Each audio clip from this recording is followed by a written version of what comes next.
इसलिए मैं राम विसारूं पर गुरु ना विसारूं, राम तज डारूं। मैं गुरु को नहीं छोड़ सकती। बहुत ऊंची स्थिति है, उस स्थिति में पहुंचना ही बहुत मुश्किल है। तो हरिराम व्यास जी पहुंचे और लेकिन राधा वल्लभ जी के दर्शन हुआ, उनके मन का उतावलापन, मुझे हितरवंश महाप्रभु का दर्शन करना है। कहने लगे मुझे महाप्रभु जी के दर्शन कराओ, हरिवंश महाप्रभु के दर्शन कराओ। तो किसी ने कहा वो तो प्रसाद बना रहे हैं, अभी ठाकुर जी का भोग सिद्ध कर रहे हैं, मुझे अभी मिलना है, मैं इतनी दूर से चल के ओरछा से आया हूं, अभी मिलना है। किसी ने जाकर के महाप्रभु जी से कहा बहुत परेशान हो रहे हैं, क्या करें? बोले उनको यहीं बुला लाओ रसोई में। रसोई घर के बाहर आकर के जैसे हरिराम व्यास जी बैठे तो उस समय हितरवंश महाप्रभु कुछ बना रहे थे ठाकुर जी के प्रसाद के लिए। जैसे ही आकर के बैठे हरिराम व्यास जी, तुरंत महाप्रभु जी ने जो अग्नि जल, अब देखिए छोटी छोटी क्रिया कितना बड़ा संकेत करती है, ध्यान से सुनना। जो लकड़ी अग्नि में चूल्हे में लगी हुई थी उस अग्नि को बुझाने लगे हरिवंश महाप्रभु और पतीला कपड़े से पकड़ के नीचे उतारने लगे। तो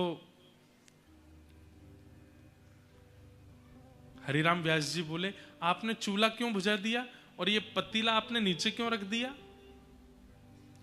भाई तुम्हारी शंकाओं का समाधान करना है, तुमसे बात करनी है, तुम प्रश्न करोगे उनका उत्तर देना है, और तुम्हारे उत्तर देते समय मैं प्रसाद कैसे बनाऊंगा? तो फिर अब देखिएगा, ये बात सुनने की, सब लोग इधर देखो यहां देखो, काम की बात पे तो इधर उधर देखने लगते हो आप।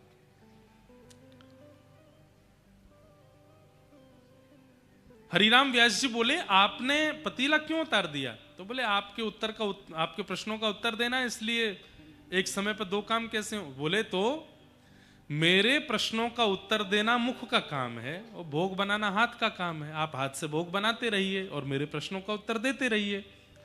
हरिवंश महाप्रभु बोले यदि ये बात संसार में लागू करोगे तो ठीक है, पर ठाकुर जी के प्रसाद सिद्ध करते समय एक समय पर दो काम नहीं हो सकते, क्योंकि तुम्हारे लिए प्रसाद बनाना हाथ का कर्म है, तुम्हारे लिए उत्तर देना मुख का कर्म है, पर मेरे लिए उत्तर देना और प्रसाद बनाना दोनों मन का कर्म है, और मन एक ही जगह लगता है, दो जगह नहीं।